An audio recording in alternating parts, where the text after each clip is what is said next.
Hi friends, welcome to my channel.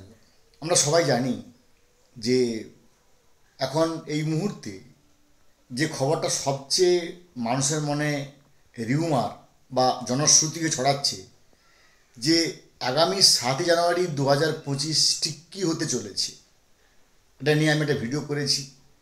তো আজকে আমি এই এসএসসি 2016 বা এসএলএসটি 2016 কিছু গুরুত্বপূর্ণ পয়েন্টস বা ফ্যাক্টরস নিয়ে আলোচনা করব যে কোন কোন ফ্যাক্টরসের উপরে এই এসএসসি 2016 বা এসএলএসটি 2016 মামলাটা সম্পূর্ণ নির্ভর করছে বা এতদূর পর্যন্ত যাওয়ার তার কারণটা কি।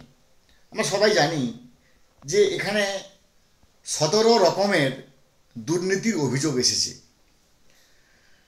তো কখনো শুনেছি যে মেরিট লিস্ট থেকে অনেক নিচে ছিল র্যাঙ্ক জাম্প করে উপরে এসে গেছে, তখন মেরিট লিস্ট সবেমাত্র বেরিয়েছে। আবার মেরিট লিস্ট বেরোনোর আগে এসএসসি পরীক্ষা হয়ে গেছে কিন্তু মেরিট লিস্ট বেরোয়নি, তখন টাকা দিয়ে মেরিট লিস্টের নাম তুলে দেওয়া হয়েছে। তাহলে অর্থাৎ যেটা আমি বলতে যাচ্ছি যে স্টেপ বাই স্টেপ নানা রকমভাবে দুর্নীতির অভিযোগ আসছে।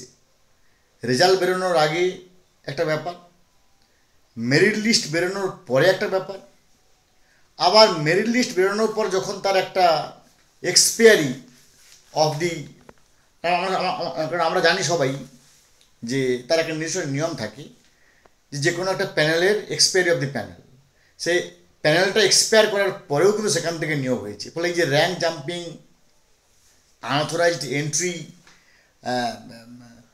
হোয়াইট রেজিস্টার, পরীক্ষা না দিয়ে চাকরি, এরকম অসংখ্য 17 রকমের অভিযোগ আসছে।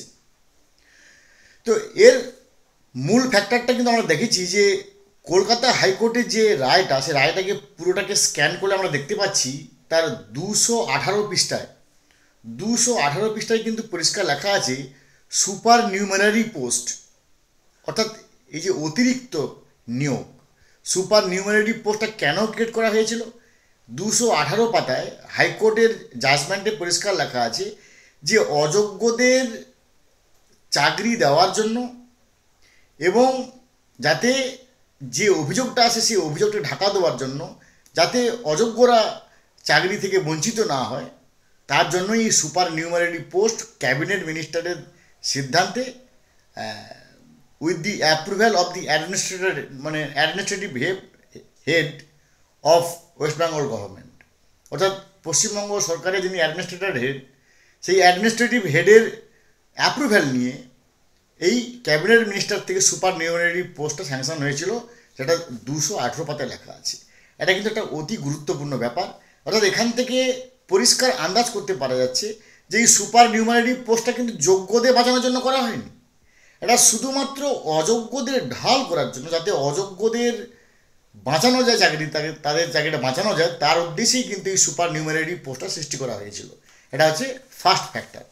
এবার যাই সেকেন্ড ফ্যাক্টর। সেকেন্ড ফ্যাক্টর,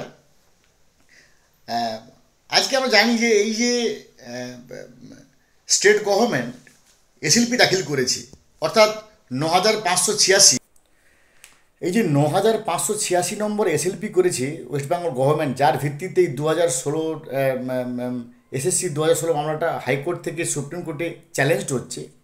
তো সে হাইকোর্টের 273 পাতায়, হাইকোর্টের জাজমেন্টের 273 পাতায় লেখা আছে যে সিবিআই কী করতে পারে। সিবিআই সেখানে তদন্ত করতে পারে, ইনভেস্টিগেশন কন্টিনিউ করতে পারে, এমনকি যদি প্রয়োজন পড়ে অন ডিমান্ড ক্যাবিনেট মিনিস্টারের যারা যারা এই সুপার নিউমারারি পোস্ট সৃষ্টি করেছিলেন তাদেরকেও হেফাজতে নিয়ে ইনভেস্টিগেশন চালাতে পারে।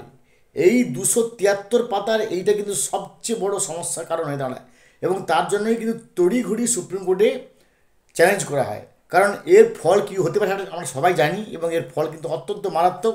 কারণ এতে রাজ্য মন্ত্রিসভার অনেক গুরুত্বপূর্ণ একটা পয়েন্টস বেরিয়ে আসতে পারে বা সেখানে কিন্তু কল স্পেড হয়ে যেতে পারে, তার জন্য কিন্তু সুপ্রিম কোর্টে আসা হয়। তাহলে এটা হচ্ছে সেকেন্ড ফ্যাক্টর।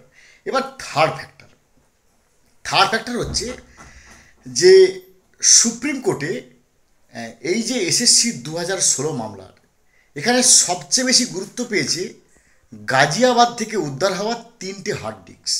দেখুন, যদি সিবিআই এই গাজিয়াবাদ থেকে 3টে হার্ড ডিস্ক উদ্ধার না করতো তাহলে পৃথিবীর কোনো জনপ্রাণী জানতে পারতো না 17 রকম দুর্নীতি কিভাবে হয়েছে।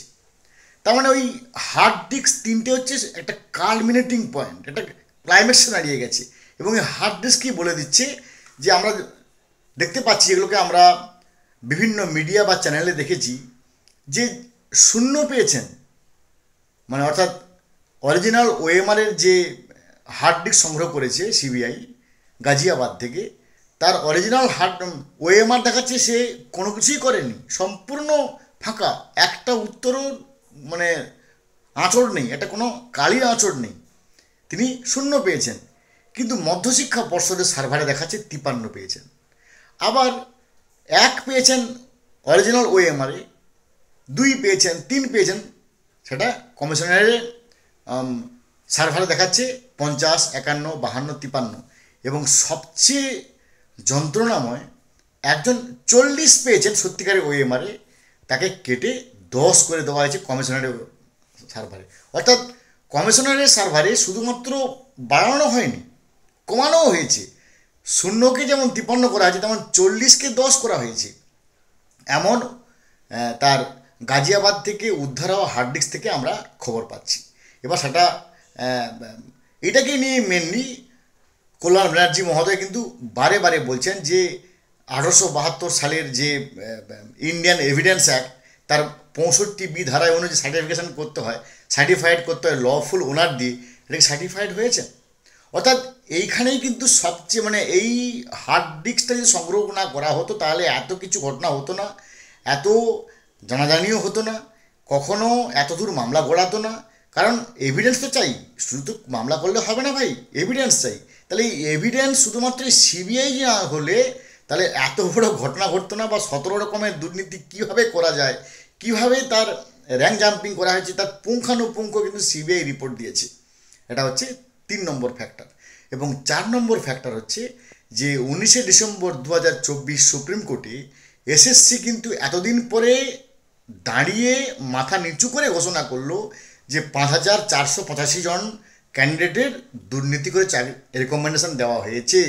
এবং মধ্যশিক্ষা পর্ষদ সেও কিন্তু মাথা নিচু করে ঘোষণা করলো যে 5189 জনের দুর্নীতি করা হয়েছে।